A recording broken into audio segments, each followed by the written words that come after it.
नगरीय प्रशासन मंत्री बाबूलाल गौर द्वारा सिंधी समाज पर की गई अभद्र टिप्पणी के बाद पूरे प्रदेश में सिंधी समाज द्वारा बाबूलाल गौर के खिलाफ अपना विरोध जताया गया। इंदौर में भी बाबूलाल गौर के खिलाफ आज विरोध प्रदर्शन करते हुए यूथ कांग्रेस ने सिंधी समाज के साथ बाबूलाल गौर का पुतला फूंका। अपने विवादास्पद बयानों से हमेशा सुर्खियों में बने रहने वाले नगरीय प्रशासन मंत्री बाबूलाल गौर ने एक बार फिर अपनी अभद्र टिप्पणी के कारण प्रदेश भर में विरोध झेल रहे हैं। भोपाल में अतिक्रमण विरोधी मुहिम के दौरान सिंधी समाज द्वारा अतिक्रमण खाली नहीं करने की स्थिति में उन्हें पाकिस्तान भेज देने की बात कह दी। बाबूलाल गौर के इस अभद्र टिप्पणी के बाद पूरे प्रदेश में सिंधी समाज ने अपना विरोध जताया। इंदौर में भी सिंधी समाज ने आज बाबूलाल गौर का पुतला फूंककर अपना विरोध जताया और साफ कर दिया कि इस अभद्र टिप्पणी के बाद उन्हें इतने महत्वपूर्ण पद पर बैठने का कोई हक नहीं है। सिंधी समाज ने अपने प्रदर्शन के दौरान कहा कि इस देश से बाहर करने का हक किसी भी मंत्री या विधायक का हक नहीं है। जितना इस देश पर अन्य समाज का हक है, उतना ही ये हिंदुस्तानी सिंधी समाज का भी है।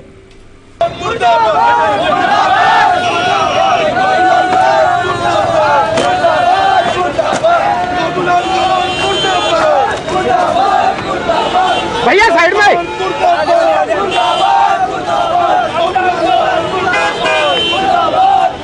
बढ़ते अपराधों को लेकर पुलिस ने सभी प्रमुख चौराहों पर चेकिंग अभियान चलाया। पुलिस ने चेकिंग के दौरान चाकू सहित लूट के 3 बदमाशों को हिरासत में लिया। नशे में अपराध करने की घटनाएं शहर में लगातार बढ़ती जा रही हैं। इसी पर अंकुश लगाने के उद्देश्य से वरिष्ठ पुलिस अधिकारियों के निर्देश पर यहां चेकिंग अभियान चलाया गया। इस दौरान जो भी संदिग्ध नजर आया, उसकी तलाशी ली गई। चेकिंग के दौरान मानिक बाग ब्रिज से पुलिस ने 3 बदमाशों को चाकू सहित पकड़ा। तीनों बदमाशों की पुलिस को एक लूट के मामले में तलाश भी थी। एमआईजी पुलिस ने एक दुष्कर्मी को गिरफ्तार किया। बदमाश एक नाबालिग लड़की को शादी का झांसा देकर 3 माह तक उसके साथ दुष्कर्म करता रहा। मामला एमआईजी थाना क्षेत्र के लाला का बगीचा का है। यहां रहने वाली एक नाबालिग लड़की को किशन नामक बदमाश शादी का झांसा देकर अपने साथ 3 माह पहले भगाकर ले गया। बदमाश ने लड़की को बड़ी गौलटोली क्षेत्र में बंधक बनाकर रखा हुआ था, जहां से पुलिस ने लड़की को छुड़वाया। मामले में एमआईजी पुलिस ने आरोपी के खिलाफ दुष्कर्म सहित अन्य धाराओं के तहत प्रकरण दर्ज कर उसे गिरफ्तार कर लिया है। पलासिया थाने के अंतर्गत आने वाले बिचौली मर्दाना में रहने वाली 16 वर्षीय एक नाबालिग लड़की का अपहरण एक युवक ने कर लिया। पुलिस की कार्रवाई से संतुष्ट नहीं होने पर परिजनों ने आईजी विपिन महेश्वरी को ज्ञापन सौंपकर अपनी बेटी को शीघ्र वापस लाने की मांग की है। बिचौली मर्दाना में रहने वाली तन्नू नामक 16 वर्षीय नाबालिग के परिजनों ने बताया कि उसका अपहरण 21 मई को विजय उर्फ बिज्जू नामक युवक ने किया, जिसकी शिकायत दर्ज करवाने के साथ साथ उसका मोबाइल नंबर भी दिया गया, लेकिन पुलिस उसे आज तक खोज नहीं पाई। इसके लिए हमने आईजी को ज्ञापन सौंपकर शीघ्र पता लगाने की मांग की है। जैसे 4 बजे पता चला मुझे, तो 1-1.5 घंटा ढूंढने में मैंने लगाया, कोई पता नहीं चला। पलासिया थाने गया तो वहाँ मेरे को आदम चेक काट के दे दिया। ये रिपोर्ट फिर 4 दिन बाद दी, वो भी बहुत ये करके दी, परेशानी करके सी। और आज 20 दिन हो गए, 21 दिन हो गए, मेरी कोई सुनवाई नहीं कर। शक है आपको किसी के ऊपर कुछ मामला? शक है साहब, विजय उर्फ बिज्जू, वो चोर है, गुंडा है और शराब माफिया है, जिनके साथ रहता है। रेलवे गाड़ियों में बरसात के मौसम के दौरान साफ सफाई का जायजा लेने के लिए आज डीआरएम रेलवे यार्ड पहुंचे। उन्होंने रेलवे के रखरखाव और साफ सफाई का निरीक्षण किया। डीआरएम लोकेश नारायण ने आज इंदौर रेलवे यार्ड पहुंचकर और लंबी दूरियों की गाड़ियों में साफ सफाई का जायजा लिया। डीआरएम ने रेलों में साफ सफाई की व्यवस्था देखने कोचिंग डिपो और लॉन्ड्री भी पहुंचे। आम दिनों में यहां कोचिंग डिपो और प्लेटफॉर्म गंदगी से पटे रहते हैं। वहीं डीआरएम के दौरे के चलते आज सफाई कर्मी ज्यादा ही सक्रिय नजर आए। डीआरएम ने कहा कि मानसून के पूर्व उन्होंने निरीक्षण कर सफाई और सिग्नल व्यवस्था का अवलोकन किया है। डीआरएम ने कहा कि सफाई व्यवस्था का स्तर और बढ़ाने की जरूरत है। मानसून सीजन ऑलरेडी सेट इन कर गया है, तो हर साल मानसून के पहले एक सघन निरीक्षण करता हूं मैं। ड्रेन्स की साफ सफाई, पानी की निकासी, ट्रैक सर्किट के रखरखाव को लेके, जिससे आगे आने वाले समय में सिग्नल का फेल्योर मानसून की वजह से ना हो और जो गाड़ियों का आवाजाही है वो अफेक्ट हो। क्या पाया सर आपने? इस स्टेशन का इंस्पेक्शन मैं अब लंच के बाद करूंगा। अभी फिलहाल मैंने डिपो का इंस्पेक्शन किया है और डिपो के इंस्पेक्शन में जो हमारी मेन ट्रेन हैं जैसे मालवा एक्सप्रेस है, लॉन्ग डिस्टेंस ट्रेन है, शांति एक्सप्रेस है या पुणे जाती गाड़ी का रखरखाव मैंने लाइन पे जाके पे अपने अधिकारियों के साथ इसका निरीक्षण किया है, लॉन्ड्री का निरीक्षण किया है और क्या केमिकल्स कॉन्ट्रैक्ट प्रोवाइडेड हैं, किस मात्रा में यूज होने चाहिए, क्या मशीन्स हैं, इसकी मैंने डिटेल में जानकारी प्राप्त की। केमिकल्स हैं जो कॉन्ट्रैक्ट मेस हैं उसके हिसाब से ही केमिकल्स यूज हो रहे हैं। हाँ, अगर आप साफ सफाई की बात करें तो साफ सफाई का स्तर ठीक है, लेकिन और उसमें इम्प्रूवमेंट की गुंजाइश है। सफाई का स्तर मैं आपको बता रहा था, साफ सफाई का स्तर इंदौर कोचिंग डिपो की गाड़ियों में बहुत अच्छा है, लेकिन हाँ फर्दर इम्प्रूवमेंट की गुंजाइश है और we will certainly try to improve whatever has been achieved. शुक्रवार की सुबह राव विधायक ने भावनानगर में विकास कार्यों को लेकर भूमि पूजन कर दिया और कांग्रेसियों के मुंह पर तमाचा मार दिया। भावनानगर के विकास और समस्याओं को लेकर पूर्व युवक कांग्रेस अध्यक्ष जीतू पटवारी ने रहवासियों को साथ लेकर 11 जून को जन सुनवाई के दौरान अधिकारियों से अभद्रता की। इस पर जीतू पर रावजी बाजार थाने में मुकदमा दर्ज किया गया। गुरुवार को सारे कांग्रेसियों ने इसके खिलाफ आंदोलन किया और उधर राव विधायक जीतू जिराती ने विकास और समस्याओं के निदान के लिए कलेक्टर से 25 लाख और जिला पंचायत से 5 लाख रुपए मंजूर करवाकर 10 लाख का चेक भी ले लिया। शुक्रवार की सुबह विधायक ने भावनानगर में होने वाले विकास कार्यों का भूमि पूजन बड़े ही शोर शराबे के साथ कर कांग्रेस के मुंह पर तमाचा मार दिया। विधायक का कहना था, भावनानगर में इस तरह की जो ड्रेनेज की समस्या थी, इस समस्या के निदान के लिए कई समय से यहाँ के रहवासियों की, यहाँ के लोगों की मांग थी और ये जायज़ भी थी। बहुत पूर्व में यहाँ पर ड्रेनेज का काम हुआ था, लेकिन बहुत सकड़ी होने के कारण पूरा ड्रेनेज का पानी ऊपर आ जाता था, सड़कों पर आ जाता था। मैंने पूर्व में भी प्रशासन को लिखा, शासन को लिखा और हमने मांग की थी कि इसका निराकरण, इसका निदान जल्दी से जल्दी हो, लेकिन किन्हीं कारणों से इसका निदान हो नहीं पाया। मैंने प्रशासन से भी मांग की, शासन से भी मांग की, लेकिन बहुत बड़ी राशि है, लगभग 25 लाख रुपए की राशि का ये काम है और ये हो नहीं पाया उन लोगों से। तो कल सारे रहवासियों से मिलकर इनसे बात करके सारी की सारी जितनी भी राशि यहाँ पर लगेगी ड्रेनेज लाइन के लिए, वो पूरी विधायक वाले से मैंने शिक्षा करके पास करके यहाँ पर देने का काम किया। और आप देख रहे हैं कि कितना उत्साह है कि लोगों में है, इतना बेचारे बहुत त्रस्त थे। ये सही बात है, बहुत त्रस्त। आकाशवाणी के सेवानिवृत्त अधिकारी के घर बीती रात चोरों ने धावा बोला। चोर वहां से 2.5 तोला सोना और 12,000 रुपए नकद लेकर चंपत हो गए। पलासिया पुलिस से मिली जानकारी के अनुसार आकाशवाणी के सेवानिवृत्त अधिकारी रामदास मुंगरे अग्रवाल पब्लिक स्कूल के पास सपना फार्म हाउस में निवास करते हैं। चोरों ने यहां धावा बोलकर 12,000 रुपए नगद और 2.5 तोला सोना लेकर फरार हो गए। घटना के समय दोनों पति पत्नी दूसरे कमरे में सो रहे थे। सुबह जब उनकी पत्नी उठी तो दूसरे कमरे की लाइट जलते देख उसे बंद करने गई तो घटना का पता चला।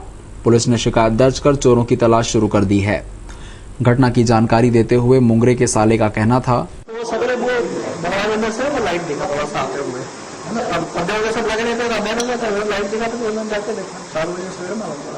पुणे का मकान है यहाँ रामदास जी मुंगरे साहब का।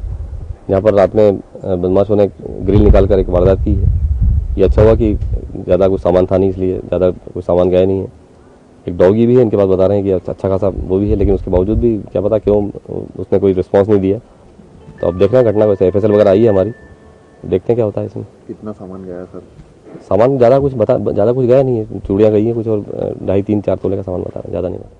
23 वर्षों से बंद पड़ी हुकुमचंद मिल की जमीन को खरीदने के उद्देश्य से खरीदने आने वाले व्यापारियों और नीलामी करने वाले अधिकारियों का मजदूरों ने विरोध शुरू कर दिया। मजदूरों ने चेतावनी दी है कि उनके रुपए देने की शर्त पर ही उन्हें मिल में घुसने दिया जाएगा। किसी भी तरह की घटना से निपटने के लिए पुलिस बल भी मिल परिसर में मौजूद था। इस पूरे मामले में अपना राजनीतिक हित साधने के लिए शहर कांग्रेस अध्यक्ष भी मजदूरों के हितैषी बन गए और प्रदेश सरकार को जमकर आड़े हाथों लिया। हुकुमचंद मिल से जुड़े लगभग 6000 मजदूर आज दर-दर की ठोकरें खाने को मजबूर हैं। कई अड़चनों के बाद हक की लड़ाई में कुछ आस जगी तो एक बार फिर सपने धुंधलाने लगे। मामला हुकुमचंद मिल की नीलामी का है। कोर्ट के आदेश के बाद मिल की नीलामी की जानी थी।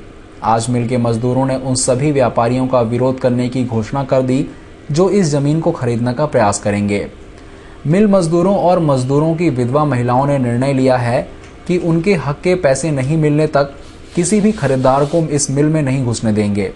मिल मजदूरों के मजदूर नेताओं ने इस पूरी नीलामी पर भी बड़ा प्रश्न चिन्ह लगा दिया है। इनके आरोप है कि नीलामी के लिए जमीन की कीमत बहुत कम आंकी गई है। इसकी कीमत 1000 करोड़ रुपए से अधिक है, जबकि डीआरटी के अधिकारियों ने जमीन की कीमत सिर्फ 400 करोड़ रुपए लगाई है, जो कि बहुत कम है। इससे ना तो मजदूरों को उनका पूरा रुपया मिल सकेगा और ना ही बैंकों को। उन्होंने आरोप लगाए कि मिल की जमीन 48.5 एकड़ है, जबकि वसूली अधिकारी 42 एकड़ ही बता रहे हैं। मजदूरों ने डीआरटी के अधिकारियों पर न्यायालय के आदेश की अवहेलना करने के आरोप भी लगाए। मजदूरों के हक के 229 करोड़ रुपए इस मिल की नीलामी के बाद ही मिल सकेंगे, लेकिन इस पूरे मामले में कोटक महिंद्रा बैंक के हस्तक्षेप के बाद फिर एक नया मोड़ आ गया है।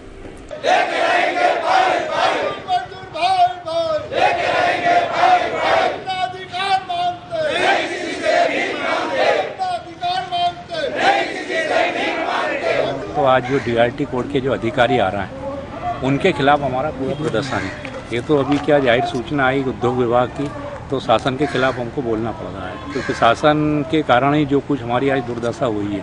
शासन अगर ये बहुत पहले कर देती काम, तो आज ये हमको ना तो डीआरटी बीच में आता और ना ये हमको आज करना पड़ता ये आंदोलन।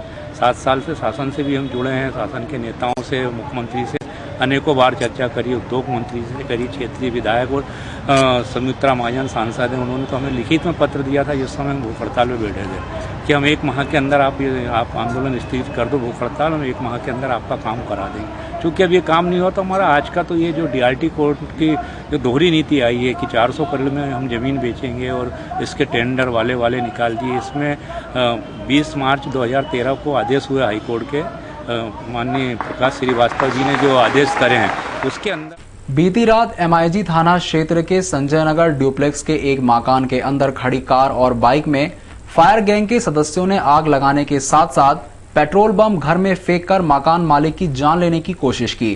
पुलिस ने मामला दर्ज कर आरोपियों की तलाश शुरू कर दी है।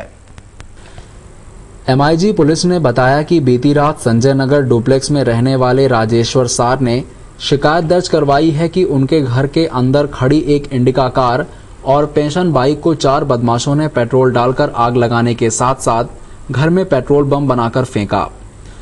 आग से दोनों वाहन क्षतिग्रस्त हो गए। पुलिस ने चारों बदमाशों के खिलाफ मामला दर्ज कर उनकी तलाश शुरू कर दी है। घटना की जानकारी देते हुए राजेश्वर और उनकी पत्नी वीणा का कहना था कि हमारी नींद बाइक की बैटरी फूटने से खुली। हम बाहर आए तो हमने 4 बदमाश पेट्रोल बम बनाकर हमारे ऊपर फेंक दिए। उनके आपस में बात करने पर हमें 2 के नाम अभिषेक और राहुल पता लगे। दरवाजा खोला तो 2-3 लड़के अंदर थे और 2 बाहर थे, तो आग लगा रहे थे। हमने दरवाजा खोला, वैसे 2 कूद के बाहर भागे।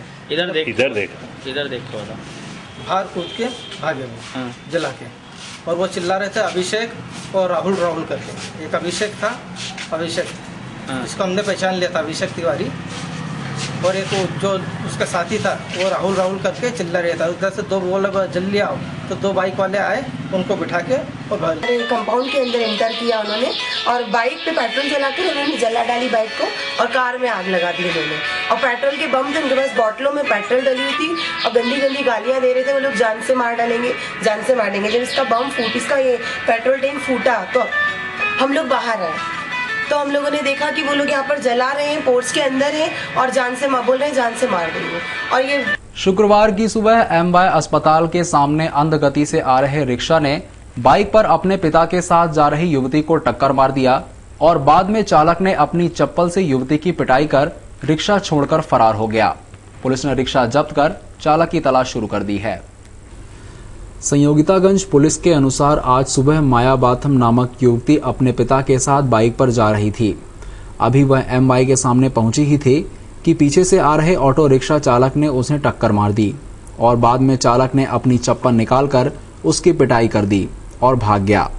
संयोगितागंज थाने में उसकी शिकायत दर्ज करवा दी गई। पुलिस ने ऑटो रिक्शा जब्त कर चालक की तलाश शुरू कर दी है। मैंने बोला, पापा ने हाथ पकड़े, बोले लेडीज पे क्यों हाथ उठा रहा है भैया, तू बात करना तरीके से, और तेने गाली क्यों बकी। तो फिर मैंने उसकी चप्पल, उसने हाथ उठाया, ऐसे चप्पल मैंने पकड़ी, फिर मैंने भी चप्पल निकाली उसके लिए। नहीं भगा, नहीं, डैडी ने भी पकड़ा तो बस डैडी को तो कुछ नहीं कर रहा और मेरे पे भी चप्पल ही चप्पल मार रहा।